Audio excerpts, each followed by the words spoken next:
حضرت صلی اللہ علیہ وآلہ وسلم پر وحی کا ابتدائی دور اچھے سچے پاکیزہ خوابوں سے شروع ہوا۔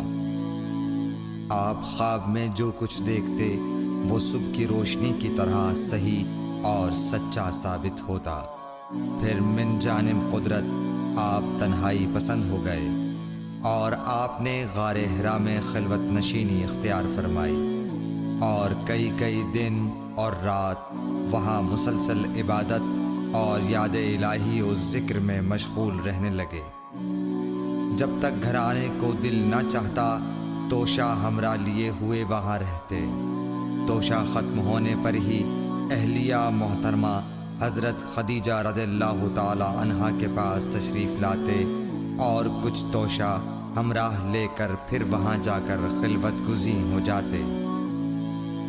یہی طریقہ جاری رہا یہاں تک کہ آپ پر حق منکشف ہو گیا اور آپ غار حرا ہی میں قیام پذیر تھے کہ اچانک حضرت جبرائیل علیہ السلام آپ کے پاس حاضر ہوئے اور کہنے لگے کہ اے محمد پڑھو۔ آپ فرماتے ہیں کہ میں نے کہا کہ میں پڑھنا نہیں جانتا۔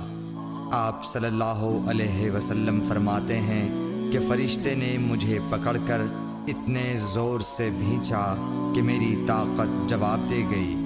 پھر مجھے چھوڑ کر کہا پڑھو۔ میں نے پھر وہی جواب دیا کہ میں پڑھا ہوا نہیں ہوں۔ اس فرشتے نے مجھ کو نہایت ہی زور سے بھینچا کہ مجھ کو سخت تکلیف محسوس ہوئی۔ پھر اس نے کہا کہ پڑھ۔ میں نے کہا میں پڑھا ہوا نہیں ہوں۔ فرشتے نے تیسری بار مجھ کو پکڑا اور تیسری مرتبہ پھر مجھ کو بھینچا۔ پھر مجھے چھوڑ دیا اور کہنے لگا کہ پڑھو اپنے رب کے نام کی مدد سے جس نے پیدا کیا اور انسان کو خون کی پھٹکی سے بنایا۔ پڑھو اور آپ کا رب بہت ہی مہربانیاں کرنے والا ہے۔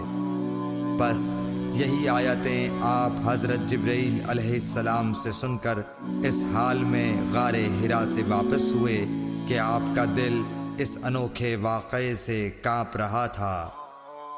آپ حضرت خدیجہ کے ہاں تشریف لائے اور فرمایا کہ مجھے کمبل اوڑھا دو، مجھے کمبل اوڑھا دو۔ لوگوں نے آپ کو کمبل اوڑھا دیا۔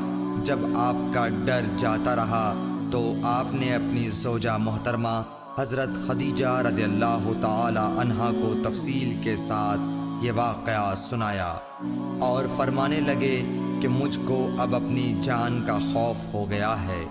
آپ کی اہلیہ محترمہ حضرت خدیجہ رضی اللہ تعالی عنہا نے آپ کی ڈھارس بندھائی اور کہا کہ آپ کا خیال صحیح نہیں ہے۔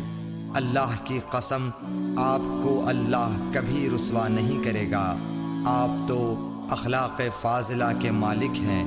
آپ تو کنبہ پرور ہیں، بے کسوں کا بوجھ اپنے سر پر رکھتے ہیں، مفلسوں کے لیے آپ کماتے ہیں، مہمان نوازی میں آپ بے مثال ہیں اور مشکل وقت میں آپ امر حق کا ساتھ دیتے ہیں۔ ایسے اوصاف حسنہ والا انسان یوں بے وقت ذلت و خواری کی موت نہیں پا سکتا۔ پھر مزید تسلی کے لیے حضرت خدیجہ رضی اللہ تعالی عنہا آپ کو ورقہ بن نوفل کے پاس لے گئیں جو ان کے چچا زاد بھائی تھے اور زمانہ جاہلیت میں نصرانی مذہب اختیار کر چکے تھے اور عبرانی زبان کے کاتب تھے۔ چنانچہ انجیل کو بھی حسب منشائے خداوندی عبرانی زبان میں لکھا کرتے تھے۔ انجیل سریانی زبان میں نازل ہوئی تھی، پھر اس کا ترجمہ عبرانی زبان میں ہوا۔ ورقہ اسی کو لکھتے تھے۔ وہ بہت بوڑھے ہو گئے تھے، یہاں تک کہ ان کی بینائی بھی رخصت ہو چکی تھی۔ حضرت خدیجہ رضی اللہ تعالی عنہا نے ان کے سامنے آپ کے حالات بیان کیے اور کہا کہ اے چچا زاد بھائی، اپنے بھتیجے محمد صلی اللہ علیہ وسلم کی زبانی ذرا ان کی کیفیت سن لیجئے۔ وہ بولے کہ بھتیجے آپ نے جو کچھ دیکھا ہے اس کی تفصیل سناؤ۔ چنانچہ آپ صلی اللہ علیہ وآلہ وسلم نے از اول تا آخر پورا واقعہ سنایا، جسے سن کر ورقہ بے اختیار ہو کر بول اٹھے کہ یہ تو وہی ناموس معزز رازدان فرشتہ ہے جسے اللہ نے حضرت موسیٰ علیہ السلام پر وحی دے کر بھیجا تھا۔ کاش میں آپ کے اس عہد نبوت کے شروع ہونے پر جواں عمر ہوتا، کاش میں اس وقت تک زندہ رہتا جب کہ آپ کی قوم آپ کو اس شہر سے نکال دے گی۔ رسول کریم صلی اللہ علیہ وآلہ وسلم نے یہ سن کر تعجب سے پوچھا کہ کیا وہ لوگ مجھ کو نکال دیں گے، حالانکہ میں تو ان میں صادق و امین و مقبول ہوں۔ ورقہ بولا، ہاں یہ سب کچھ سچ ہے، مگر جو شخص بھی آپ کی طرح امر حق لے کر آیا لوگ اس کے دشمن ہی ہو گئے ہیں۔